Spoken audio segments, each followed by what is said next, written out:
السلام علیکم. اذان دے دیں.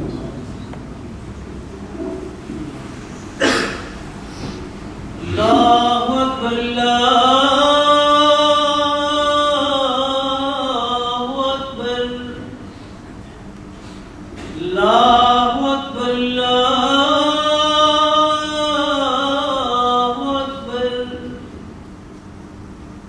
اشہد ان لا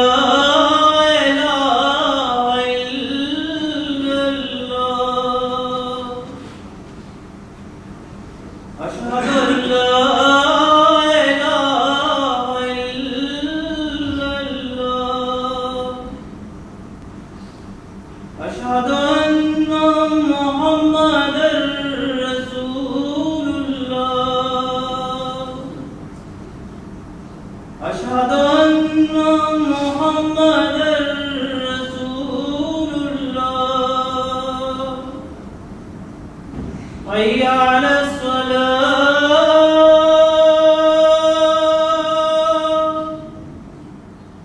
حي على الصلاة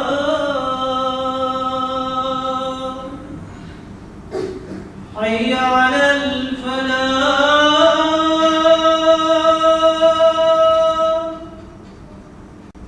حي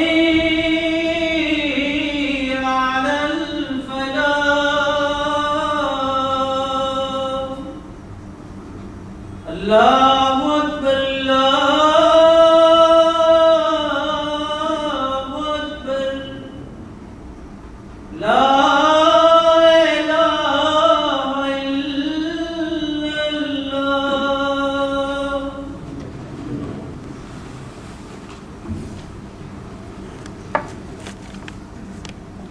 اشہد ان لا الہ الا اللہ وحدہ لا شریک لہ واشہد ان محمدا عبدہ ورسولہ. اما بعد فاعوذ باللہ من الشیطان الرجیم.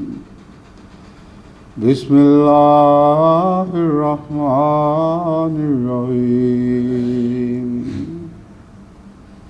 الحمد للہ رب العالمین الرحمن الرحیم مالک یوم الدین. ایاک نعبد و ایاک نستعین.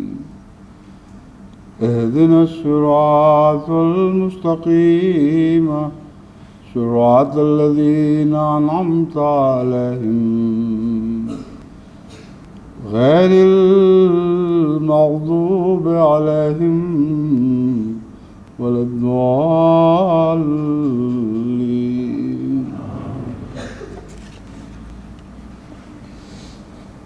انما يوفى الصابرون اجرهم بغير حساب. قل اني امرت ان اعبد الله مخلصا له الدين وامرت لان اكون اول المسلمين.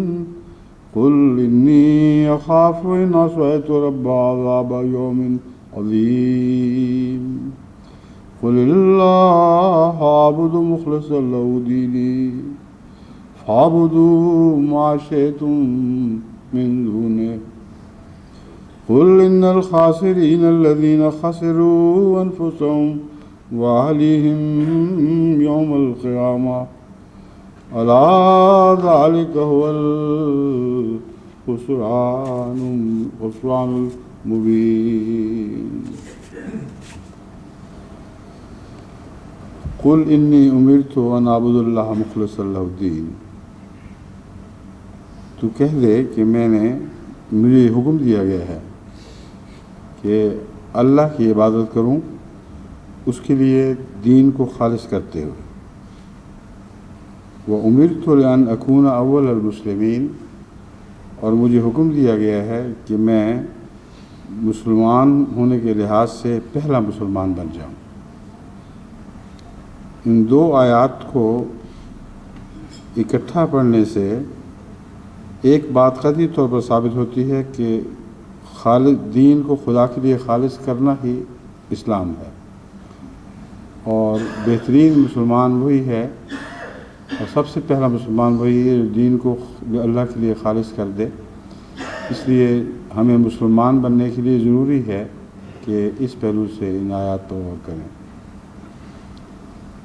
اگر اس پہلو سے ان آیات پر غور کریں تو پھر دنیا کے مسلمان کہنے یا نامسلمان کہنے کا جھگڑا ہی ختم ہو جاتا ہے۔ ایک ہی حکم ہے کہ دین کو خدا کے لیے خالص کرو۔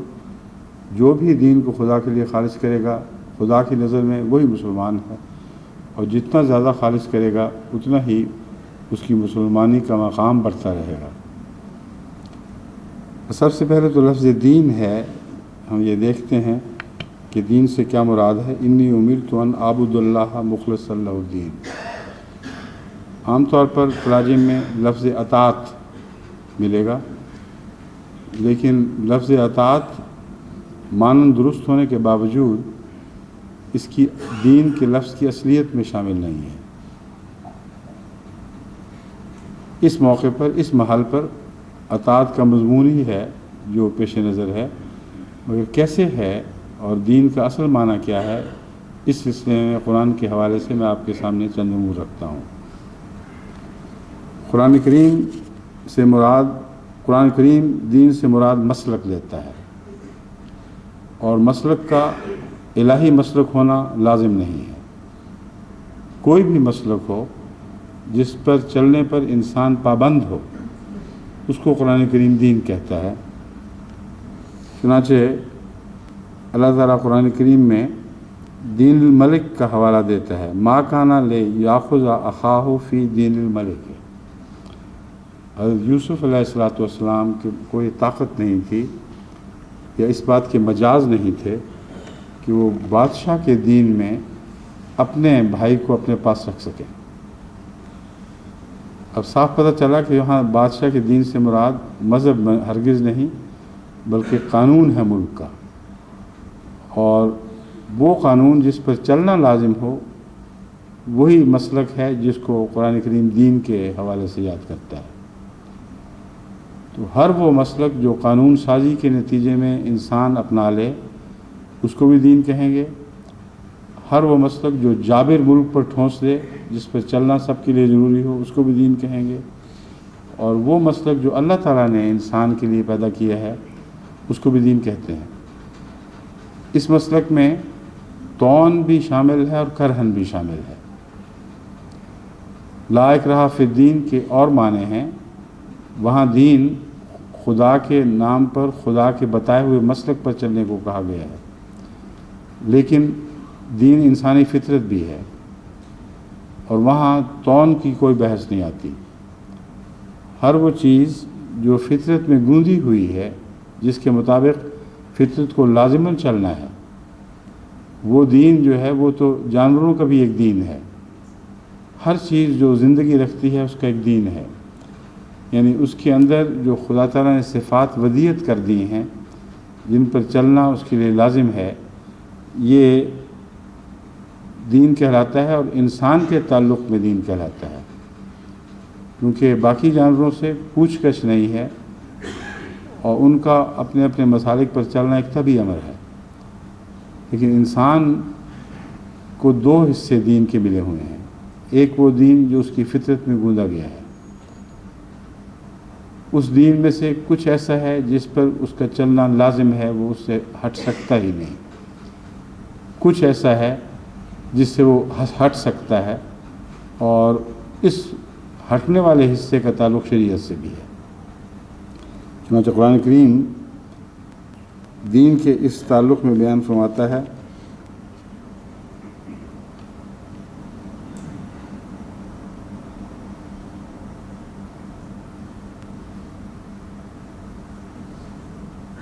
فاقم وجہ کا لیدین، یہ نہیں ہے، فطرت اللہ التی فطر الناس علیہا، یہاں جو فطرت ہے اسی کا نام قرآن کریم دین بھی رکھتا ہے۔ وہ دین ہے جس پہ خدا تعالیٰ نے انسان کو چلایا ہے۔ فطرت اللہ التی فطر الناس علیہا میں یہ وہ دین ہے جو انسان کی فطرت میں داخل کر دیا گیا ہے۔ یہ باتیں اس لیے سمجھانی ضروری ہیں، جب میں آگے مضمون کو بڑھاؤں گا تو آپ سمجھیں گے کہ ان کا آپس کا ایک تعلق ہے۔ فطرت میں جو خدا تعالیٰ نے جس کو دین فطرت کہا، دین اللہ تعالیٰ اس کو فرماتا ہے، اس میں انسان کے اندر ایک ایسا دین ہے جو اندر سے بولتا اور اندر سے اس کو بتاتا ہے، اور اس کی آواز پر کان دھرنا یا نہ دھرنا اس کا اختیار انسان کو دے دیا گیا ہے۔ فطرت جب بھی بولے گی سچ بولے گی۔ فطرت کبھی بھی یہ تقاضا نہیں کرے گی کہ تم غلط راستے پہ چلو، اگرچہ بظاہر یہ تقاضا بعض دفعہ دل سے پیدا ہوتا ہے، مگر وہ دین اللہ نہیں ہے، وہ فطرت نہیں ہے۔ میں نے اس کی مثال آپ کے سامنے رکھی، کئی دفعہ رکھی، اور یہ سمجھایا کہ ہر انسان اپنی فطرت کے مطابق یہ سمجھتا ہے فطرت کی آواز ہے کہ فلاں کا مال غصب کر لو، وہ اندر سے آواز اٹھتی ہے، وہ دین اللہ نہیں ہے۔ دین اللہ کی پہچان یہ ہے کہ ہر انسان پر برابر اطلاق پاتا ہے، اس کے اندر یونیورسیلٹی ہے۔ چنانچہ ایک شخص اپنے متعلق جب اس کا حق غصب کیا جا رہا ہو شدید غم و غصے کا اظہار کرے گا، جس کا مطلب یہ ہے کہ وہ جانتا ہے کہ یہ دین کی آواز نہیں ہے، فطرت کی آواز نہیں ہے۔ فطرت کی آواز یونیورسل ہوگی، کیونکہ اللہ تعالیٰ یونیورسل ہے۔ اس نے تمام انسان کو ایک یونیورسل قانون کے مطابق، جو بین الاقوامی یا عالمی قانون ہے، اس کے مطابق پیدا کیا ہے۔ تو دین اس مسلک کو کہتے ہیں جس پر آپ کو چلنے پر مجبور کر دیا گیا ہو، یعنی اندر کی آواز ہمیشہ وہی رہے جو سچ دین کی آواز ہے۔ دین دنیا کے بنائے ہوئے قوانین کو بھی کہتے ہیں، یا بادشاہوں کے جاری کردہ قوانین کو بھی کہتے ہیں۔ اگر آپ ان پر چلیں گے تو آپ دین کی مطابقت کریں گے، اور ان پر چلنے میں کچھ مجبوری بھی داخل ہے۔ اللہ جو دین بناتا ہے، جس کو ہم شریعت کہتے ہیں، وہ بھی دین کہلاتی ہے، مگر اس میں مجبوری نہیں۔ یہ وہ مقام ہے جہاں لا اکراہ فی الدین کا اطلاق ہو رہا ہے۔ دین کے معاملے میں کوئی جبر نہیں، حالانکہ فطرت جو بنائی گئی ہے وہ جبریہ ہے ایک قسم کی۔ کوئی انسان اپنی فطرت سے ہٹ سکتا ہی نہیں۔ بڑے سے بڑا قاتل، مجرم، بڑے سے بڑا گناہ گار بھی اپنے نفس میں ڈوب کے دیکھے تو اس کو فطرت کی وہی آواز دکھائی دے گی جس کی میں نے مثال دی ہے، کہ غیروں کے اپنے ساتھ معاملے میں اس کی فطرت اٹھ کھڑی ہوگی اور بتائے گی کہ اصل قانون کیا ہے۔ لیکن وہ دین جو انسان کو خدا تعالیٰ نے شریعت کے طور پر دیا ہے، اس کے متعلق خدا تعالیٰ فرماتا ہے اس میں جبر نہیں ہے۔ لیکن مسلک کا اپنا ایک جبر ہے، اور وہ جبر ہے جس کی طرف میں آپ کو توجہ دلانا چاہتا ہوں۔ جو مسلک درست ہو اس سے ہٹنے کا نقصان ضرور پہنچتا ہے، بس مسلک اپنے اندر خود ایک جبر رکھتا ہے۔ جب ہم کہتے ہیں لا اکراہ فی الدین، تو دنیا میں اس کی مثال ایسی ہے جیسے کہا جائے کہ جو چاہے آگ میں ہاتھ ڈال دے، جو چاہے نہ ڈالے۔ مگر آگ میں ہاتھ ڈالنا فطرت کے خلاف ہے۔ آگ میں ہاتھ ڈالو گے اجازت تو ہوگی، مگر ہاتھ ضرور جلے گا۔ بس دین میں ایک اندرونی جبریت پائی جاتی ہے جو لا اکراہ کہنے کے باوجود نہیں ہٹتی۔ چنانچہ قرآن کریم نے اس کے ایمان بعد جو مضمون بیان فرمایا وہ یہی ہے کہ پھر تم اپنے کیے کا نقصان اٹھاؤ گے۔ اگر غلط کرو گے تو اس کا نقصان تمہیں پہنچے گا، اگر صحیح کرو گے تو اس کا فائدہ تمہیں پہنچے گا۔ بس اس پہلو سے لفظ دین کو آپ کو سمجھنا چاہیے، یہ سارے معنی اپنے اندر رکھتا ہے۔ اب اس آیت کریمہ میں اللہ تعالیٰ فرماتا ہے قُلْ إِنِّي أُمِرْتُ أَنْ أَعْبُدَ اللَّهَ مُخْلِصًا لَهُ الدِّينَ، کہہ دو اے محمد رسول اللہ صلی اللہ علیہ وسلم، یہ اعلان کر دے کہ مجھے حکم دیا گیا ہے کہ میں اللہ کی عبادت کروں مخلصا لہ الدین، اب یہاں الدین کے سارے معنی ہیں، بادشاہ کا دین بھی ہو سکتا ہے، ملک کا دین بھی ہو سکتا ہے، ہر قسم کے دین دنیا میں موجود ہیں، یہاں تک کہ مشرک کے مسئلے کو بھی قرآن کریم دین ہی قرار دیتا ہے۔ لکم دینکم ولی دین، مشرکوں کو مخاطب کرتے ہوئے جو اللہ کے سوا بتوں کی عبادت کرتے ہیں، قرآن کریم فرماتا ہے لکم دینکم ولی دین۔ صاف پتہ چلا کہ دین کا معنی صرف مذہب لینا درست نہیں ہے، یعنی خدا تعالیٰ کی طرف سے قائم کردہ قوانین کو محض دین نہیں کہا جا سکتا، بادشاہوں کی طرف سے بھی بیان کیے جاتے ہیں۔ مذہبی دنیا میں پجاری بت گھروں کے قوانین ہیں، بت پوجنے والوں کے قوانین ہیں وغیرہ وغیرہ، تو دین مسلک کا نام ہے۔ جو بھی انسان مسلک اختیار کرے اسے دین کہیں گے۔ یہاں فرمایا قل انی امرت ان اعبد اللہ مخلصا لہ الدین، کہ میں اپنے دین کو اس کے لیے مخلص کروں گا تو عبادت ہوگی ورنہ نہیں ہوگی۔ اس کا مطلب یہ ہے کہ انسان ساری زندگی میں جو بھی چلتا پھرتا اٹھتا بیٹھتا جو بھی مسلک اختیار کرتا ہے وہ اگر اللہ کے لیے خالص ہوگا تو اسی حد تک اس کی عبادت خالص ہوگی، جتنا اس سے ہٹے گا اس کی عبادت اس سے ہٹ جائے گی۔ تو عبادت صرف نماز پڑھنے کا نام نہیں ہے، بلکہ ساری زندگی نماز کے قبلے کے مطابق ڈھلنی چاہیے۔ یہ مضمون ہے جو اس آیت کریمہ میں خصوصی سے بیان ہوا ہے۔ آپ نماز قبلہ کی طرف پڑھیں، سجدے خدا کو کریں، اور باقی ساری زندگی کا رخ مختلف ہو تو یہ خالص لہ الدین مخلص لہ الدین میں نہیں آئے گا۔ تمہارا سارا مسلک، تمہارا اٹھنا بیٹھنا سونا جاگنا سب کچھ اگر خدا کے لیے خالص ہوگا تو پھر یہ عبادت ہے، ورنہ عبادت نہیں ہے۔ بس جس عبادت کے قیام کے لیے ہم کھڑے ہوئے ہیں اس کا تعلق صرف نمازیں قائم کرنے سے نہیں، بلکہ ساری زندگی کو قبلہ رخ کرنے کا نام عبادت ہے۔ تمام زندگی کو اللہ کے لیے خالص کر دینا، اس میں روزمرہ کی زندگی کا اٹھنا بیٹھنا، عورتوں سے سلوک، بچوں سے سلوک، بڑوں سے سلوک، عورتوں کا خامدوں سے سلوک، ایک دوسرے سے سلوک، لین دین کے معاملات، یہ سارے دین میں ہیں، اور ان میں سے ہر ایک کو مخلص کرنا ہوگا۔ کس کے لیے؟ اللہ کے لیے۔ بس ساری زندگی کا ہر فعل اگر خدا کے لیے خالص ہو جاتا ہے تو یہ عبادت ہے، اور ساری زندگی عبادت میں ڈھل جاتی ہے۔ تو ایسے موقع پر آ کر عبادت میں اور دین میں اور انسان کے رہن سہن میں کوئی بھی فرق نہیں رہتا۔ اس وجہ سے حضرت صلی اللہ علیہ وآلہ وسلم کو فرمایا گیا وَأُمِرْتُ لِأَنْ أَكُونَ أَوَّلَ الْمُسْلِمِينَ، تو یہ بھی اعلان کر دے اس تعریف کی روح سے میں پہلا مسلمان ہوں۔ پہلے مسلمان کا ایک معنی تو یہ ہے کہ اسلام میں سب سے اول درجے کا مقام اور مرتبہ حاصل کرنے والا۔ دوسرا، اگر وقت کے لحاظ سے، زمانے کے لحاظ سے بھی پہلا کہا جائے تو یہ بھی غلط نہ ہوگا۔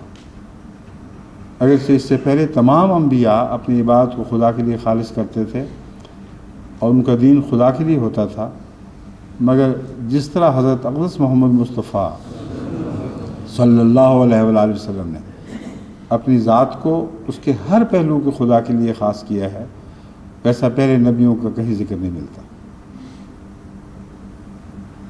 حضرت مسیح علیہ الصلوۃ والسلام فرماتے ہیں کہ سب نبی پاک ہیں، اس میں کوئی شک نہیں، اور سب سے اوپر سب سے بالا مقام احمد ہے، پاکی میں اور خلوص میں ہر نبیوں سے آگے بڑھ گیا۔ تو گویا پہلی دفعہ عبادت دنیا میں اس وقت ہوئی جب محمد رسول اللہ تشریف لائے۔ یہ گویا کے ساتھ ہے، یعنی عبادت کا یہ معنی اپنے درجہ کمال کو پہنچا کہ اول المسلمین پیدا ہو گیا۔ اس اول المسلمین کی ہم نے اطاعت کا جوا اپنے کندھوں پر ڈالا ہے، اس اول المسلمین کے پیچھے چل کر دنیا کو عبادت کے گر سکھانے ہیں، یعنی ان کی ساری زندگی کو اللہ کے لیے خالص کر دینا ہے، پھر ہماری عبادتیں خدا کی عبادتیں ہوں گی۔ ورنہ نماز میں رہتے ہوئے خدا کے حضور سر جھکانا اور سر تسلیم خم کرنا، یہاں تک کہ سجدہ ریز ہو جانا، اگر نماز سے نکل کے دوسروں کے لیے اسی طرح سر جھکایا جائے اور دوسروں کی اطاعت میں انسان داخل ہو جائے تو بیک وقت دو بادشاہوں کی اطاعتیں نہیں چلا کرتی، ایک ہی حکومت ہے، صرف اللہ کی ہے۔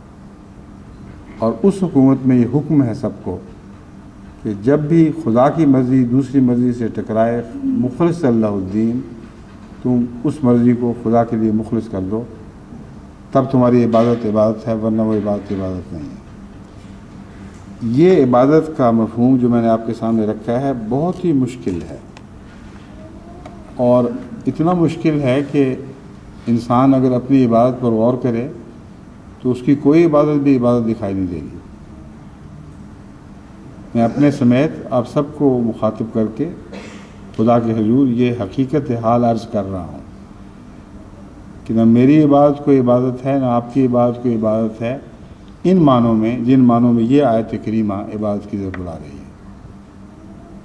ہزار دنیا کی دلچسپیاں ہیں، ہزار ایسے کام ہیں جن میں ہم مبتلا رہے ہیں اور رہتے ہیں، کوشش کے باوجود مبتلا ہو جاتے ہیں،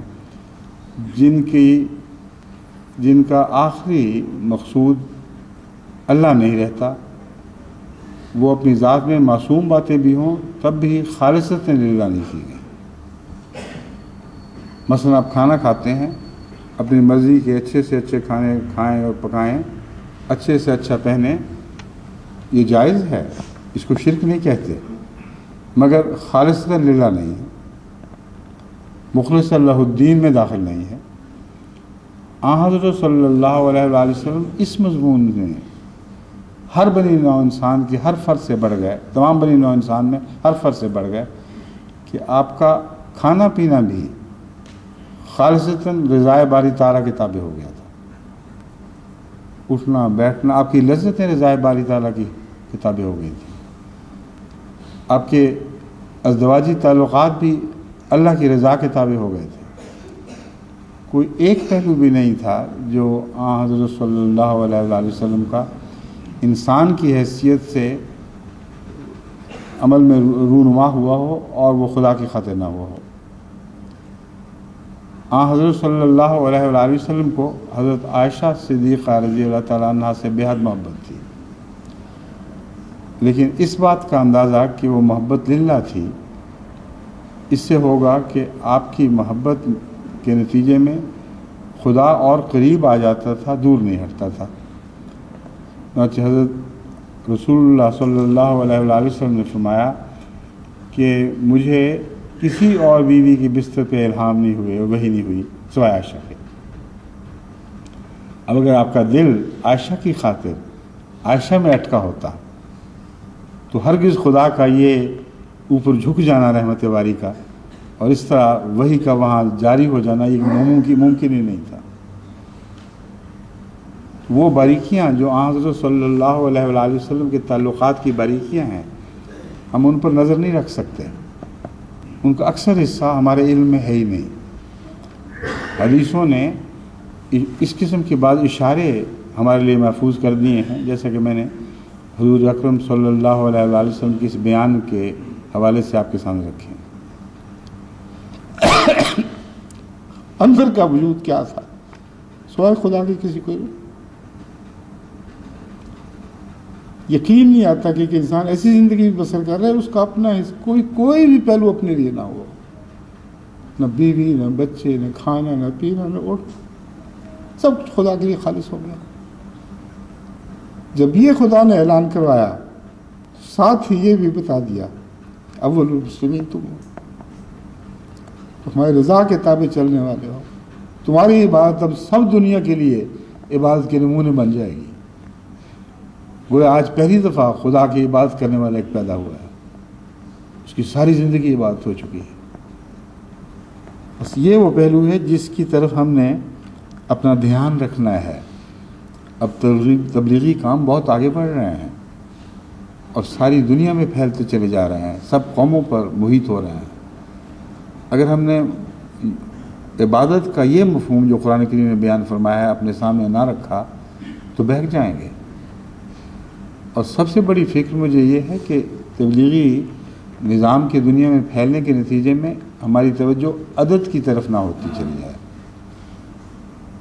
ایک طرف ہم عدد کی بات کرتے ہیں اس پہلو سے کہ اتنے آدمی خدا کے حضور جھکنے کے لیے ہم نے تیار کر دیے ہیں،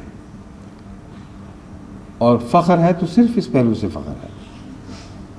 30 لاکھ بندے خدا کے ایسے تھے جو پہلے خدا کے لیے، خدا کی طرف، خدا کی رضا کی خاطر جھکنا جانتے نہیں تھے۔ احمدیت میں آ کر انہوں نے اپنے آپ کو پیش کر دیا ہے کہ اب جو چاہو ہم پر کام کرو، ہم رضائے باری تعالیٰ کے لیے جھکنے کے لیے تمہارے حاضر ہو گئے ہیں۔ یہ عدد کی برتری ہے کہ اتنی روحیں خدا کے حضور حاضر ہوئیں، ورنہ جماعتی لحاظ سے تعداد بڑھانا عدد کوئی حیثیت نہیں رکھتا، ہم اس میں کوئی دلچسپی نہیں۔ ابھی چند دن ہوئے کوریا کے نمائندے جو یہاں تشریف لائے ہوئے تھے، ان سے گفتگو ہوئی۔ وہاں ایک کورین خاتون ہیں جنہوں نے واقعتاً اسلام کو سچا سمجھ کر قبول کیا ہے، اپنے خرچ پر یہاں تشریف لائیں، مجھے مشورے دے رہی تھیں کہ کیا کیا ہم ہوشیاریاں کریں تو کوریا میں کثرت سے پھیل سکتے ہیں۔ جب وہ بات کر چکی، میں نے کہا جس طرح عیسائیت، انہوں نے کہا ہاں عیسائیت دیکھو کتنی پھیلی ہے، لکھوں کھا انسان ملینز دیکھتے دیکھتے عیسائی بن گئے، تو آپ بھی کچھ ان سے ملتی جلتی باتیں کریں۔ انہوں نے مدرسے بنائے، اتنے کالج اسپتال بنائے، رفاع عامہ کے یہ کام کیے، اور اس کے نتیجے میں دیکھو ملینز عیسائی بن گئے۔ جب وہ بات ختم کر چکی تو میں نے کہا ان ملین عیسائیوں میں کیا پاک تبدیلی آپ نے دیکھی ہے؟ کتنے ہیں جنہوں نے خدا کی خاطر دنیا کے مسلک چھوڑ دیے؟ کتنے ہیں جو بہتر انسان بن گئے اور خدا کے سامنے سر جھکانے والے ہو گئے؟ کچھ دیر تک وہ خاتون سوچتے رہی، پھر ان کا جواب 0 نکلا، میرے علم میں کوئی نہیں۔ میں نے کہا یہ سیاست ہے، یہ مذہب نہیں ہے، یہ وہ دین ہے جس کو دین اللہ نہیں ہم کہہ سکتے، اور ہمیں تو دین اللہ میں دلچسپی ہے۔ اس لیے اگر آپ اکیلی بھی کوریا میں احمدی مسلمان بن کر اپنے آپ کو خدا کے حضور جھکا دیں تو وہاں احمدیت کامیاب ہے اور عیسائیت ناکام ہے، کیونکہ عیسائیت نے اگر مذہب لے کر وہاں پہنچی ہے تو مذہب میں دھوکہ دیا ہے۔ عیسائیت دراصل امریکہ کی سیاسی حیثیت کا ایک دوسرا چہرہ ہے۔ بس ان ملکوں میں جہاں عیسائیت پھیلے اور پھیلنے کے ساتھ تبدیلی کے تقاضے نہ کرے، یہ شرط ہے جس سے پتہ چلتا ہے کہ دین مخلص لہ الدین ہے یا دنیا کے لیے مخلص بنے ہیں۔ ان سارے ممالک میں جہاں جہاں عیسائیت پھیل رہی ہے، اب یہ غور کریں کہ عیسائی ہونے والے کی پہلی زندگی اور عیسائیت کے بعد کی زندگی میں کوئی فرق نہیں پڑتا، اور فرق نہ پڑنے پر گھبراتا کوئی نہیں، بے چین کوئی نہیں ہوتا، کسی کی نیندیں حرام نہیں ہوتی کہ ہائے کیوں فرق نہیں پڑ رہا۔ نام عیسائیت کا رکھ لو، پہلے کی ساری زندگی کو اسی طرح آگے بڑھا دو، اور بے تبدیلی وہ زندگی آگے بڑھتی چلی جائے۔ شراب نوشی تو خیر حلالی سمجھی جاتی ہے، ہر قسم کی بدکاری، بدی، اپنی عزتوں کو بیچنا، اپنے جسم کو بیچنا، مادہ پرستی کے لیے سب کام کرنا، یہ جو چاہیں کر لیں، عالم عیسائیت میں کسی کا دل نہیں گھبرائے گا۔ کسی بڑے سے بڑے پادری اور کسی چھوٹے سے چھوٹے پادری کو یہ فکر لاحق نہیں ہوگی کہ ہم نے تو ان کی زندگی تبدیل کرنے کے لیے اللہ کے دین پر ڈالا تھا، اور یہ دنیا کے دین پر اسی طرح جاری و ساری ہے۔ انہوں نے بتایا کہ احمدیت میں خدا کے فضل سے ایک دل نہیں، ایک دل کے تابع سینکڑوں ہزاروں دل ہیں جو غمگین ہو جاتے ہیں اگر آنے والے کے اندر کوئی تبدیلی پیدا نہ ہو، اگر وہ واقعتاً دین ملک کو چھوڑ کر دین اللہ میں داخل نہ ہو چکا ہو، دین ملک کو اسی حد تک اختیار کرے جس حد تک دین اللہ سے ٹکراتا نہیں، جہاں وہ دین اللہ سے ٹکرائے وہاں اس کو چھوڑ دیا جائے۔ یہ عبادت کے خالص ہونے کا مفہوم سوائے احمدیت کے دنیا میں کہیں جاری ہوا ہی نہیں۔ اب کثرت سے ملا لوگ اپنے مسلک سے لوگوں کو وابستہ کر رہے ہیں، لیکن ان کے مسلک سے میں جو موجود ہیں، فاسق، فاجر، زانی، شرابی، کبابی شراب کے ساتھ ملے تو گناہ ورنہ نہیں، ویسے جتنا مرضی کباب کھائیں آپ. تو شرابی کبابی ایک محاورہ ہے. اور بچے چرانے والے، بچوں میں ظلم کرنے والے، قتل کرنے والے، ہر وقت جھوٹ بولنے والے، اور چوری اور صفاقی اور ڈاکے ان کا مسلک ہے. اور یہ سمجھتے ہیں یہ سب دین اللہ پہ قائم ہے، اس لیے دین اللہ کی تعریف ہی بدل گئی ہے. مخلص اللہ الدین کی تعریف کے ساتھ ان لوگوں کو دیکھیں جو ان کے پیچھے چلتے ہیں. کتنے مولوی ہیں جن کی راتوں کی نیند اڑ گئی ہے کہ ہمارے پیچھے چلنے والے فاسق فاجر ہیں. قرآن کریم نے اس بات کو امارت کے لازم قرار دیا ہے. وَاجْعَلْنِي لِلْمُتَّقِينَ إِمَامًا. دعا یہ کرو کہ اے خدا میں متقیوں کا امام بنا. اگر کروڑ فاسق بھی ہوں تو ان کی امامت پر ہمیں کوئی فخر نہیں. وہ امامت تو ذلت کے لائق ہے، وہ تو انسانیت کی تذلیل ہے. اس امارت پر وہ کون فخر کر سکتا ہے؟ لیکن جو متقیوں کا امیر ہو، جو متقیوں کا امام ہو، اس کی دعا قبول ہو چکی ہو کہ رب اجعلنا للمتقین اماما، وہ ہے جو لوگوں میں سر اٹھا کے چلے گا اور خدا کے حضور سر جھکا کے چلے گا. اس کو اندر ایک عزت نفس پیدا ہو جاتی ہے. وہ جانتا ہے کہ میرے چلنے والے خدا کے فضل سے کثرت سے متقی ہیں. ایسے متقی یہ مسلمان کہلانے والے دکھائیں کہاں ہیں؟ محمد رسول اللہ کا وہ دین جو قرآن نے بیان فرمایا ہے، جو میں نے اس آیت میں آپ کے سامنے رکھا ہے، اس دین پر چلنے والوں کے پیچھے کتنے ہیں؟ وہ آپ نہیں چلتے. مولویوں کو تو حال یہ ہے کہ پیسے کے خطے لڑتے اور کثرت سے جھوٹ بولتے ہیں اور جھوٹ بلواتے ہیں. بولتے ہی نہیں بلکہ بلواتے ہیں، اور قرآن کے نام پر جھوٹ بلواتے ہیں. یہ لطیفہ بھی ہے اور دردناک واقعہ بھی ہے. جس طرح چاہے اس کو آپ دیکھ لیں. یہاں جب میں جلسے سے واپس آیا ہوں تو ایک رسالے کے ایڈیٹر، ایک اخبار کے ایڈیٹر کا ایک بیان ایک احمدی دوست کے سامنے جو انہوں نے دیا، وہ میں آپ کو سناتا ہوں. وہ کہتے ہیں ہمارے تقریباً 14,000 مجمع سے ہو کر وہ صاحب مولویوں کے جو سو کال ختم نبوت کانفرنس ہے اس میں پہنچے. وہ 200 آدمی تھے. جو ایڈیٹر صاحب کہتے ہیں میں حیران رہ گیا میرے کہ یہ ہو کیا رہا ہے. سب دنیا کو للکار رہے ہیں اور کہتے ہیں ہم عالم اسلام کے نمائندہ ہیں. اتنی اشتہار بازی، ان کے آنے جانے کے خرچ بھی برداشت کرنے کو تیار بیٹھے ہیں. کھانے پینے کے متعلق کہہ دیا کہ ہم مفت دیں گے، اور کل 200 آدمی آئے ہیں. انہوں نے اٹھ کر مولوی صاحب سے سوال کیا. میں نے احمدیوں کا جلسہ بھی دیکھا ہے، وہاں تو یہ حال تھا، اور یہاں میں یہ کیا دیکھ رہا ہوں؟ آپ کے پیچھے کل عالم اسلام کی نمائندگی میں 200 آدمی بیٹھے. تو مولوی صاحب کا جواب سن لیں. انہوں نے کہا کہ دیکھو اسلام میں ایک ایک آدمی 10 پر حاوی ہے، اور ایک ایک مومن 100 پر بھی حاوی ہے. تو 100 سے ضرب دو 200 کو، کتنا بنتا ہے؟ 20,000. انہوں نے کہا تم اخبار میں لکھو، تمہارا اسلامی فرض ہے کہ تم اخبار میں جھوٹ لکھو کہ میں دیکھ کے آیا ہوں وہاں 20,000 آدمی آئے ہوئے تھے. اس قدر جھوٹی قوم، اسلام کا تمسخر اڑانے والے، اور دین کو اس طرح مبالغہ آمیزی کے ساتھ خدا کے اس طرف غلط منسوخ کرنے والے. قرآن کریم نے ایک کی 2 پر برتری اور ایک کی 10 پر برتری تو لکھی ہے، مگر ایک پہ 10 پر لکھتے تو 10 کے 2,000، 200 کے 2,000 بن جاتے، اور وہ ہم سے بڑھتے نہیں تھے. انہوں نے قرآن بھی نیا بنایا. انہوں نے کہا نہیں، اصل میں ایک کی 100 پر برتری ہے. ہم جو مخلص لوگ ہیں یہ صحابہ سے زیادہ شان کے لوگ ہیں. ان بیچاروں کو تو خدا نے 1 سے 10 کا وعدہ کیا تھا، ہم سے 1 اور 100 کا کیا ہوا ہے.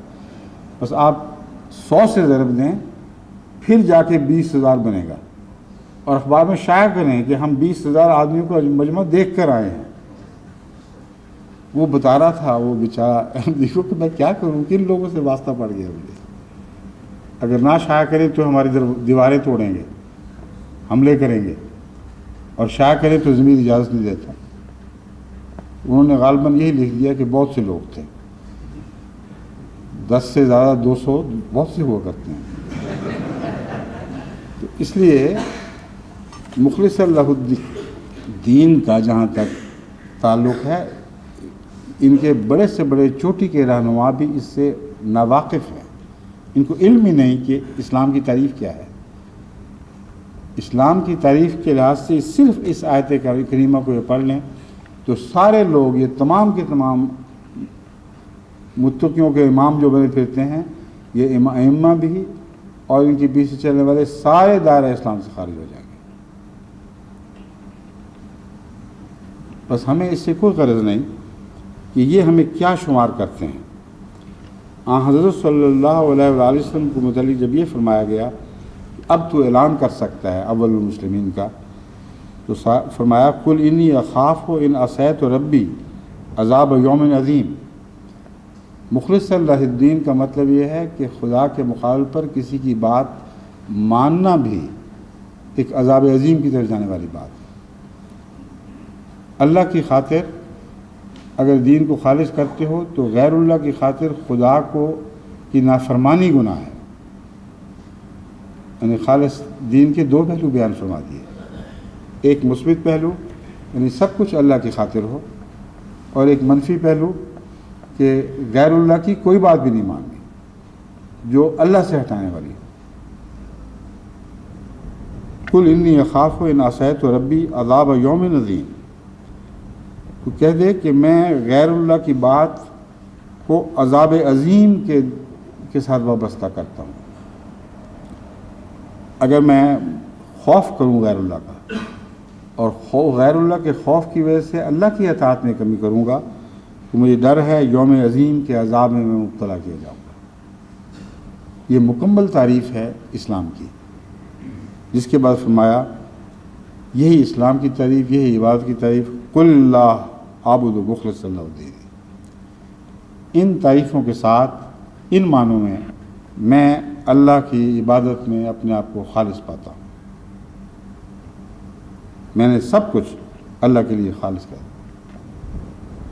جب یہ انسان دعویٰ کرے، اور رسول اللہ صلی اللہ علیہ وآلہ وسلم کا دعویٰ حرف بحرف سچا تھا، تو اس کے بعد غیر اللہ کی پرواہ نہیں رہتی، اور اگر غیر اللہ کی پرواہ ہو تو اس کے خوف سے خدا تعالیٰ کی نافرمانی کا سوال ہی نہیں رہتا۔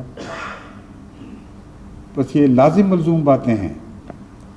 جب یہ اعلان کروایا کہ مجھے غیر اللہ کی پرواہ نہیں، اور خدا غیر اللہ کے خوف سے اللہ کی اطاعت کو نہیں چھوڑوں گا، اس کے بعد فرمایا اب تیرا دین خالص ہے، اب تو اعلان کر سکتا ہے عابد و مخلص اللہ دینی۔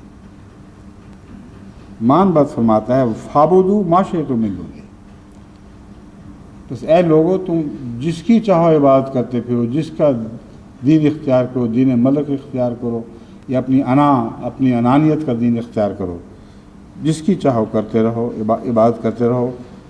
تمہارا ہر فعل، تمہاری ہر عبادت، تمہارا اٹھنا بیٹھنا غیر اللہ کے لیے ہو جائے گا، اللہ کے لیے نہیں ہوگا۔ اور اس کا نتیجہ اس دنیا میں تم نام ہی دیکھو، اس دنیا میں اس کا نتیجہ لازماً نکالا جائے گا۔ قل ان الخاسرین الذین خسروا انفسهم واہلیہم یوم القیامہ۔ یہ اپنی طرف سے سمجھتے ہیں کہ دنیا کے بڑے بڑے کاروباروں پر قبضہ کر لیا ہے، حکومت کے نمائندے ہیں، جس طرح چاہیں قانون سازی کریں، خدا کے نام پر جو چاہیں بنی نوع انسان کے ساتھ سلوک کرتے رہیں، ہمیں کوئی بھی نہیں پوچھ رہا۔ اللہ تعالیٰ فرماتا ہے پوچھے جاؤ گے، اور اس دنیا میں بظاہر تمہارے اعمال نتیجہ خیز ہو بھی جائیں تو آخرت میں تم ضرور گھاٹا پانے والے ہو، اور اصل گھاٹا کھانے والا وہی ہے جس کا اپنا نفس گھاٹے میں ہو، اس کے اہل و عیال گھاٹے میں ہوں، اس کے پیچھے چلنے والے گھاٹے میں ہوں، لیکن یہ نتیجہ یوم القیامہ کو نکلے گا، جس دن تم اپنے اعمال تبدیل نہیں کر سکتے۔ یوم القیامہ کو نتیجہ نکالنا جو ہے، یہ بظاہر انسان سمجھتا ہے کہ دور کی بات کی جا رہی ہے، مگر سزا میں سب سے بڑی بات ہے۔ اگر اس دنیا میں بدی کا نتیجہ نکلے ساتھ ساتھ تو کئی انسان بدی سے ہٹ بھی سکتے ہیں، مگر وہ لوگ جن کو پتہ ہی بعد میں چلے جب کہ امتحان کا وقت ختم ہو نتیجہ نکل آئے، وہ بیچارے کیا کر سکتے ہیں؟ اب دنیا میں بھی امتحانات کے نتیجے جب نکلتے ہیں تو طالب علم بعض سر پیٹ کے بیٹھ جاتے ہیں مگر کچھ نہیں کر سکتے۔ پرچے دینے کا وقت ختم ہو گیا، اب صرف اعلان ہو رہا ہے کہ کس نے محنت کی، کس نے ذہانت سے کام لیا۔ انہی معنوں میں اللہ تعالیٰ فرماتا ہے تمہیں چھٹی ہے جس کی چاہو عبادت کرتے پھرو۔ ان الخاسرین الذین خسروا انفسهم واہلہم یوم القیامہ، گھاٹا کھانے والے تو وہ ہیں جو اپنے آپ کو اور اپنے اہل و عیال کو گھاٹے میں ڈال رہے ہیں اور پتہ چلے گا قیامت کے دن۔ الا ذالک هو الخسران المبین، خبردار یہ وہ نقصان کا سودا ہے جو کھلا کھلا نقصان ہے۔ بس جماعت احمدیہ کو اللہ تعالیٰ نے جس مسلک پر ڈالا ہے، آپ میں سے ہر ایک جانتا ہے کہ یہ مسلک خدا تعالیٰ کے فضل کے ساتھ دین اللہ کا مسلک ہے۔ دین اللہ کی اطاعت اور جماعت احمدیہ ایک ہی چیز کے دو نام ہیں۔ ہم صرف خود اس مسلک پر قائم نہیں بلکہ آپ کو بار بار توجہ دلائی جاتی ہے کہ اپنے اہل کو بھی اسی مسلک پر ڈالو۔ جب غیر اللہ نے اپنے اہل کو اس مسلک پر ڈال لیا ہے، اپنے مسالک پر ڈال لیا ہے، تم بھی اپنے اہل و عیال کی فکر کرو، ان کو اپنے مسلک پر ڈالو اور نتیجے سے بے پرواہ ہو جاؤ، کیونکہ قیامت کے دن تمہیں خسران المبین نہیں ہوگی بلکہ فوز العظیم حاصل ہوگی۔ قیامت کے دن تمہیں سب سے بڑی کامیابیاں عطا ہوں گی۔ لیکن مومنوں کے ساتھ صرف قیامت کے وعدے نہیں، اس دنیا کے بھی وعدے موجود ہیں، اور سارے تاریخ کے مذاہب پر آپ نظر ڈال کے دیکھیں، یہ ہو نہیں سکتا کہ آپ کو دنیا میں مومن ایسے نظر آئے جو دنیا کے لحاظ سے مستقل گھاٹا کھانے والے ہیں۔ ان کی تو دنیا بنتی دین کی قربانیوں سے ہے، دین کی خاطر قربانیوں سے ہے۔ اب اس کی مثالیں آپ سامنے رکھیں تو آپ کو میں یہ نہیں کہنا چاہتا کہ ان کامیابیوں کی خاطر اپنے دین کو ڈھالیں، یہ بتانا چاہتا ہوں کہ دین کو اللہ کے لیے خالص کر دیں، اور یہ جو زائد نعمتیں ہیں یہ تو آپ کو ملنی ہی ملنی ہیں، ان سے تو انکار ممکن ہی نہیں ہے۔ لیکن ان نعمتوں کی خاطر اگر اپنے دین کو ڈھالا تو وہ مخلص اللہ الدین نہیں رہیں گے آپ۔ اس فرق کو میں نمایاں طور پر آپ کے سامنے کھولنا چاہتا ہوں۔ جن نعمتوں کا میں ذکر کروں گا، جن اللہ تعالیٰ کے فضلوں کا اس دنیا میں نازل ہونے کا میں ذکر کروں گا، یہ فضل مخلص اللہ الدین والوں کو ان نسلوں کی صورت میں بھی عطا ہوئے ہیں جو دین سے ہٹ گئے تھے۔ یہ فضل اس دنیا میں بھی نازل ہوتے ہیں، ہوتے چلے جاتے ہیں۔ اللہ تعالیٰ اپنا وعدہ نہیں روکتا، اپنے ہاتھ نہیں بند کرتا، اس کے ہاتھ کھلے ہیں اور وہ کھلے ہاتھوں سے مخلصین کی اولاد کو دیتا چلا جاتا ہے، پھر ہر ایک اس میں سے اپنا جواب دے۔ مگر اگر آپ نے دین کو خدا کے لیے خالص نہ کیا، اس نعمت کی خاطر خدا کے حضور جھکے، تو آپ کا دین بھی گیا اور آپ کی دنیا بھی جائے گا۔ تبلیغ کے میدان میں اس بات کو پیش نظر رکھ کے ہمیشہ اس کا شعور بیدار رکھتے ہوئے آپ نے آگے بڑھنا ہے۔ حضرت عیسیٰ علیہ السلام کی قوم کو دیکھیں، حضرت عیسیٰ علیہ السلام کی زندگی میں قوم کو کیا کامیابیاں ملی تھی۔ اگر حضرت عیسیٰ مخلص اللہ الدین نہ ہوتے تو کبھی کا اس دین کو چھوڑ کر کہیں چلے جا چکے ہوتے، جس دین میں دکھوں کے سوا کچھ نصیب ہی نہ ہو۔ لیکن ان دکھوں نے آپ کے مخلص اللہ الدین ہونے کو ثابت کر دیا۔ ان مصیبتوں نے یہ بتا دیا کہ یہ بندہ ایک ایسا بندہ ہے جس کا دین محض اللہ کے لیے ہے اور غیر اللہ کے لیے نہیں ہے۔ پھر جو پھلوں کا دور شروع ہوا ہے، نعمتیں شروع ہوئی ہیں، آج تک آپ ان نعمتوں کو دیکھ رہے ہیں کہ کس طرح عیسائی قوموں پر آسمان سے نازل ہو رہی ہیں، ہوتی چلی جا رہی ہیں۔ سائنس میں ترقیات، علوم میں ترقیات، دنیا کی ہر چیز پر جس مٹی پر انہوں نے ہاتھ ڈالا اسے سونا بنا دیا، اور واقعتاً کیمیا گری سیکھ لی۔ مگر یہ ساری نعمتیں خدا کے ایک بندے کے اخلاص دین کے اخلاص کی وجہ سے ہیں، اور ان کی اپنی کوئی حیثیت نہیں ہے۔ جو معاہدہ ان پر اتر رہا ہے وہ حضرت عیسیٰ علیہ السلام کی دعا سے اور آپ کی قربانیوں سے اتر رہا ہے۔ تو دیکھیں، اس دنیا میں بھی اللہ تعالیٰ دیتا ہے، مگر دعا یہ کرنی ہے کہ ایسا ان لوگوں کو دے جو واقعتاً نیک بھی ہوں ساتھ، اور یہ ایک ایسی تمنا ہے جس کے لیے آپ کو بڑی محنت کرنی پڑے گی۔ حضرت مسیح موعود علیہ السلام کے ساتھیوں، آپ کے غلاموں نے اور ہم نے جو کچھ ہمارے بس میں تھا دین کے لیے حاضر کر دیا ہے۔ اس کے نتیجے میں آسمان سے بارشیں برسنی ہیں، اور اتنی زیادہ کہ عیسائیت کی نعمتیں اس کے مقابلے پر کوئی بھی حیثیت نہیں رکھیں گی۔ لیکن جتنی بڑی نعمتیں ہوں اتنی بڑی آزمائشیں بھی ساتھ آتی ہیں۔ متقین کا امام بننے کے لیے دعا کریں، اور متقین کا امام بننے کے لیے کوشش کریں، اور ابھی سے کوشش کریں۔ اگر متقین کی طرف نظر نہ پڑے آپ کی اور دنیا کی نعمتوں پر پڑی تو آنی تو ہیں، مگر وہ بیکار جائیں گی اور آپ کی نیکیوں کو بھی کھا جائیں گی۔ آخر پر دنیا میں سب سے بدترین لوگ جو ظاہر ہوں گے وہ جماعت احمدیہ کے وہ بگڑے ہوئے آخری لوگ ہیں، جب اسلام اور احمدیت ایک ہی چیز کے دو نام بن جائیں گے۔ وہ الناس جن کے متعلق رسول اللہ صلی اللہ علیہ وسلم کی پیشگوئی ہے کہ وہ شر ہوں، سب سے زیادہ بدترین مخلوق ہوں گے، جن پر آخر قیامت آئے گی، ٹوٹے گی۔ یہ لوگ نام کے احمدی کہلانے والے ہی تو ہوں گے، یہ دعویٰ کر رہے ہوں گے احمدی مسلمان ہیں۔ اس بد انجام کی طرف نگاہ کریں جس کو ٹالنے کے لیے آپ نے کوشش کرنی ہے۔ بعض بد انجام ایسے ہیں جو ہو کے تو رہتے ہیں، مگر جو ٹالنے کی کوشش کرنے والے ہیں وہ ان کے بد اثرات سے بچائے جاتے ہیں، اور ان کی نسلوں پر خدا تعالیٰ احسان فرماتا ہے، اور ایک لمبے عرصے تک ان کی نسلیں دنیا کی بدیوں سے بچائی جاتی ہیں۔ اس مضمون کو اگر پورا کھولا جائے تو حضرت اقدس محمد مصطفیٰ صلی اللہ علیہ وآلہ وسلم کی اپنی نسل میں دیکھیں، اگرچہ سیدوں میں بھی بہت بد بھی موجود ہیں، رسول اللہ صلی اللہ علیہ وسلم کے دین سے ہٹنے والے بھی موجود ہیں، مگر ایک بہت لمبے عرصے تک حضرت اقدس محمد مصطفیٰ صلی اللہ علیہ وآلہ وسلم سے خونی تعلق رکھنے والوں نے دین کی عظیم الشان خدمت کی ہے۔ اسی پہلو سے اکثر شیعہ ائمہ کی ہمارے دل میں گہری عزت بھی ہے اور گہری محبت بھی ہے، کیونکہ رسول اللہ صلی اللہ علیہ وآلہ وسلم نے ان کی بھلائی میں ان کو دنیا سے الگ رکھنے کی جو آپ کے ہاتھ پہ کوشش ہو سکتی تھی وہ کی ہے۔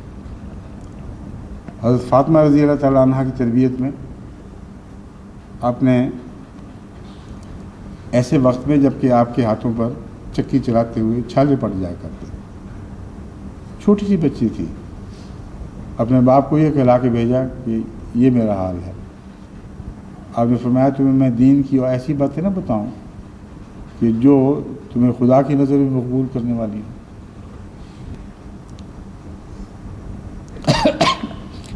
معصوم ہاتھوں کی کوئی پرواہ نہیں، کیوں نہیں کی؟ آپ کو بے حد محبت تھی حضرت فاطمہ رضی اللہ تعالیٰ عنہ سے، لیکن محبت سچی تھی، جس طرح محبت خدا کے لیے خالص تھی اسی طرح اپنے بچوں کی محبت بھی خدا کے لیے خالص تھی۔ اور اہلیکم کا لفظ جو یہاں آتا ہے یہ تنبیہ کر رہا ہے، جس کی طرف میں آپ کو متوجہ کرنا چاہتا ہوں۔ اگر آپ دین کے لیے اپنے آپ کو خالص سمجھ رہے ہیں اور وہی باتیں اپنے بچوں کے لیے نہیں چاہتے تو آپ سمجھ لیں کہ آپ کا دین اس حد تک خالص نہیں ہے۔ بس حضرت فاطمہ رضی اللہ تعالیٰ عنہ کے بطن سے جو اولاد آگے چلی ہے وہ اس لیے دیر تک دین میں خالص رہی ہے کہ آن حضرت صلی اللہ علیہ وآلہ وسلم نے اس دین کے خلوص ہی کو اپنے لیے اختیار کیے رکھا تھا۔ بس آپ اگر آج اپنے بچوں کے معاملے میں اپنے دین کو خالص کریں، اور یہ ضروری اس لیے ہے کہ وجعلنا للمتقین امامہ کی دعا ہو ہی نہیں سکتی اگر یہ نہ کریں۔ ایک طرف خدا سے دعا مانگیں کہ ہماری آنے والی نسلیں متقی ہوں، اس میں اولاد بھی شامل ہیں اور دیگر پیچھے چلنے والے بھی ہیں، لیکن اول طور پر اولاد ہے. تو اولاد کے لیے اگر آپ یہ دعا نہ کریں اور خالص دین کے ساتھ نہ کریں تو پھر یہ دعا اکارت جائے گی. اور اگر اولاد کو اس میں شامل رکھیں گے تو خالص اللہ الدین کا یہ مخلص اللہ الدین کا یہ معنی آپ کو پیش نظر رکھنا ہوگا. ان کو سمجھائیں کہ کس طرح خدا تعالیٰ کی طرف سے آنے والی نعمتوں کو پھر خدا کی راہ میں خرچ کریں، خدا کے لیے خالص کریں، اور مزہ نہ اٹھائیں دنیا کی نعمتوں کا جب تک ان کا خدا سے تعلق نہ ہو. یہ تو ناممکن ہے کہ آپ اپنی اولاد کو حضرت اقدس محمد مصطفیٰ صلی اللہ علیہ وسلم کی خاک پا کی طرح بنا سکیں، لیکن خاک پا بنانے کی کوشش کرنا یہ لازم ہے، کیونکہ اس خاک میں بھی وہ رنگ ہیں جو رسول اللہ کی سیرت کے رنگ ہیں. دیکھو ایک گل کا اثر اس مٹی میں بھی ہو جاتا ہے جس مٹی سے گل نکلتا ہے. گل نکلنے سے پہلے وہ مٹی اور رنگ رکھتی ہے، لیکن پھولوں کی کیاری میں خوشبو آنے لگتی ہے. اس کی مٹی میں بھی ویسے رنگ آنے لگتے ہیں جو پھول میں ہیں. اس لحاظ سے حضرت صلی اللہ علیہ وسلم کی خاک پاک کا جو میں نے ذکر کیا ہے وہ بالکل درست ہے، اس میں کوئی بھی شک نہیں ہے. حضرت مسیح موعود علیہ السلام تو فرماتے ہیں آل محمد کی گلیوں کی خاک بھی مجھے پیاری ہے. یہ آل محمد وہ آل محمد ہے جس کا میں ذکر کر رہا ہوں، جس کو حضرت اقدس رسول اللہ صلی اللہ علیہ وسلم نے اپنے رستوں پر چلنا سکھایا اور ہمیشہ ترجیحات دین کو دی، جہاں تک کہ ان کی فطرت ثانیہ بن گئی. ان کی نسلیں دیکھو دیر تک محفوظ رہی ہیں، اور ائمہ سے آگے ائمہ پیدا ہوتے رہے، اس میں کوئی شک بھی نہیں ہے. اگر آپ اگلی دنیا میں ظاہر ہونے والی اپنی اولاد پر رحم کرنا چاہتے ہیں، اگر کل جو آپ کی اولاد دنیا کو دکھائے گی اس پر نظر رکھنا چاہتے ہیں، تو پھر ابھی سے اپنی اولاد کو بھی مخلص اللہ الدین کو بنانے کی کوشش کریں. اگر یہ کریں گے تو میں امید رکھتا ہوں کہ انشاءاللہ تعالی ہماری آئندہ نسلیں، جب تک خدا تعالیٰ کا قانون اجازت دیتا ہے، کیونکہ خدا تعالیٰ کا قانون بعض دفعہ اجازت نہیں دیتا، اس لیے وہ نسلیں بگڑ جا کرتی ہیں. بعض دفعہ خدا کا قانون نیک لوگوں کی اولاد کو بھی کھلی چھٹی دیتا ہے، چاہے تو یہ کریں چاہے تو وہ کریں. یہ قانون اگر نیکی کے لیے استعمال ہو تو وہ ترقی کرتی چلی جاتی ہیں، مگر بدی کی طرف جھکنے کا ان کا اختیار نہیں کھینچا جاتا. جب وہ بدی کی طرف جھک جائیں تو پھر ان کی سزا بھی بعض دفعہ دوہری سزا ہوتی ہے. چنانچہ حضرت اقدس محمد مصطفیٰ صلی اللہ علیہ وسلم کی ازواج مطہرات کے متعلق خدا نے یہی بتایا کہ دیکھو تم اگر نیکیوں پر قائم رہیں، تقویٰ پر اور عصمت پر قائم رہیں تو تمہارا دوہرا اجر ہوگا. بعض لوگ سمجھتے ہیں کہ ناانصافی ہے یہ، رسول اللہ صلی اللہ علیہ وسلم کی بیویوں کا دوہرا اجر اور باقیوں کا نہیں، لیکن ساتھ ہی فرمایا اگر ہٹو گی تو سزا بھی دوہری ہوگی. تو اجر کے ساتھ اگر سزا بھی بڑھتی چلی جائے تو یہ انصاف قائم رہتا ہے. بس آنے والی نسلوں میں اگر آپ متقی ہوئے اور آپ لمبے عرصے تک آپ کی نسلیں متقی رہیں، اگر وہ رستے سے ہٹیں گی تو ان کی سزا بھی دوہری ہوگی. اس لیے اپنی نسلوں کی فکر کریں اور ابھی سے ان کی طرف توجہ دیں. اور اس وقت میں جو مضمون میں نے چھیڑا ہے، میرے نزدیک اس وقت روحانی نسلیں تھیں. وجعلنا للمتقین اماما میں میرے سامنے اس وقت نئے آنے والے احمدی ہیں. 30 لاکھ ایک سال میں ہوئے ہیں. 30 لاکھ کی ذمہ داریاں ادا کرنا کوئی معمولی کام نہیں ہے. اس سلسلے میں میں مبلغین کو کچھ جلسے پر عام ہدایات بھی دے چکا ہوں، کچھ الگ ہدایات بھی دے چکا ہوں. مزید انشاءاللہ سارا سال ان کو مطلع کرتا رہوں گا کہ یہ بھی کرو، وہ بھی کرو، وہ بھی کرو، تاکہ ہم اپنی روحانی اولاد کی آئندہ کے لیے فکر کرنے والے بنیں. اور اگر نہیں کرتے تو پھر اس عددی برتری کو کوئی بھی حیثیت حاصل نہیں. محض ایک ذلت کی دوڑ میں ہم شامل ہونے والے ہوں گے. غیر بھی نعرے لگائیں گے کہ ہمارے پیچھے اتنے چلنے والے ہیں, ہم بھی نعرے لگائیں گے ہمارے پیچھے اتنے چلنے والے ہیں. ہمارا فخر تب جائز ہوگا اگر پدرم سلطان بود ہی نہ ہو بلکہ اولاد میں سلطانی کی خوشبوئیں آئیں, اولاد کے کلہ میں بھی کلابی سلطانی کلہ ہوں. تو اس پہلو سے آپ کے لیے لازم ہے کہ اپنی آئندہ آنے والی نسلوں یعنی روحانی نسلوں کی طرف ابھی سے متوجہ ہوں, باریکی کے ساتھ ان کا خیال رکھیں. جیسا کہ میں نے عرض کیا ہے, ہدایات مختلف دی جاتی ہیں, دی جاتی رہیں گی, اور ہدایات بھی انشاءاللہ آپ کو وقت وقت دی جائے گی. میرے ذہن میں جو پروگرام ہے اس کو اکٹھا میں کھول نہیں سکتا, کیونکہ زیادہ بوجھ پڑ جائے تو لوگ بھول جاتے ہیں. زیادہ بوجھ نہ ڈالنے کا فلسفہ بھی ہم نے قرآن کریم سے سیکھا ہے. قرآن کریم فرماتا ہے لا یکلف اللہ نفسا الا وسعها. تو آپ کے ساتھ آپ کے اوپر جو کاموں کے بوجھ ڈالوں گا میں اس قانون کے تابع آپ کی وسعت بھی ساتھ ساتھ بڑھاؤں گا, یعنی اللہ بڑھائے گا اور میں عرض کروں گا, اور کوشش یہ کروں گا کہ جتنی جتنی وسعت آپ کی بڑھتی جاتی ہے اتنا اتنا بوجھ بھی آپ کا بڑھاتا جاؤں. وسعت کے بعد جو بوجھ ہے وہ بوجھ لگا نہیں کرتا. یہ مزے کی بات ہے. ایک انسان جو کمزور ہو اور 4 سیر وزن بھی نہ اٹھا سکتا ہو, اس پر من ڈال دیں تو وہ ٹوٹ کر گر جائے گا, ہمیشہ کے لیے بیمار ہو جائے گا.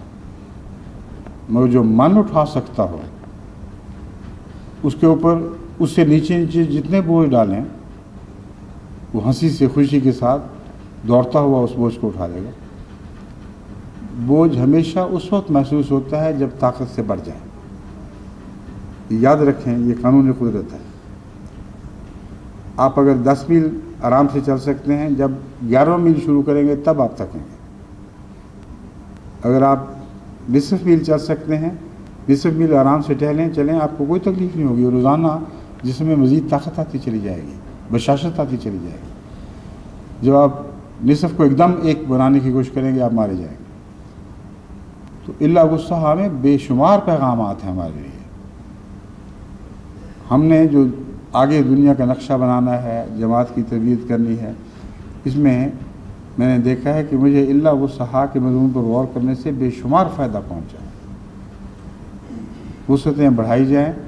جب اس وسعت پر انسان خوش ہو جائے اور ہنسی خوشی کرنے لگے, پھر تھوڑا سا اور قدم بڑھائیں, پھر تھوڑا سا اور قدم بڑھائیں. تو اس سے اللہ تعالیٰ کے فضل کے ساتھ ہماری وسعتیں پھیل کر ہماری ضروریات کے مطابق ہو جائیں گی. 30 لاکھ انسان خدا ہمیں نہ دیتا اگر خدا کے نزدیک ہماری یہ وسعت نہ ہو چکی ہوتی. اس بات کا مجھے کامل یقین ہے. مگر اللہ تعالیٰ کے نزدیک ہماری وسعت کیا تقاضے کرتی ہے, اس میں وسعت کے اندر رہتے ہوئے تھوڑی تھوڑی وسعتیں اور بڑھانے کی ضرورت پڑے گی.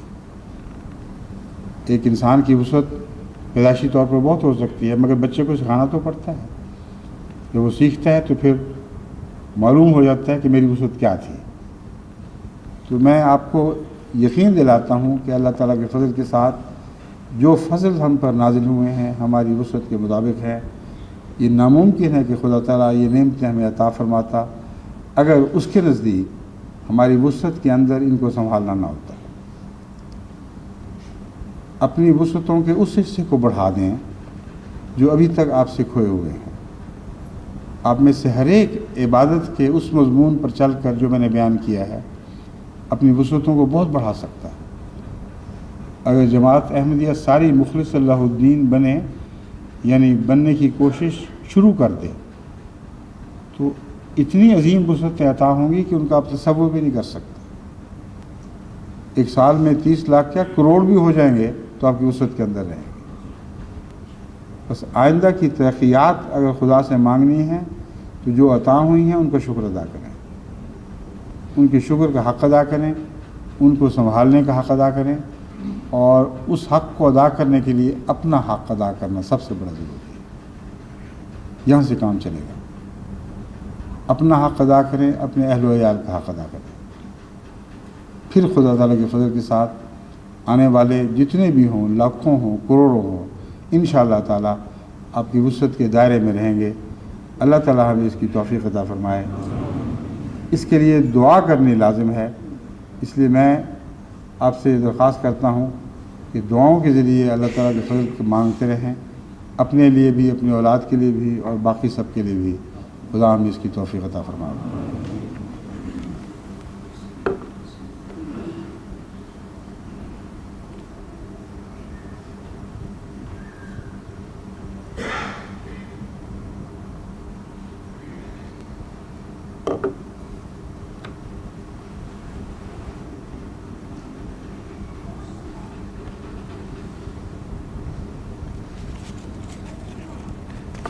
الحمد لله نحمده ونستعينه ونستغفره ونؤمن به ونتوكل عليه ونعوذ بالله من شرور أنفسنا ومن سيئات أعمالنا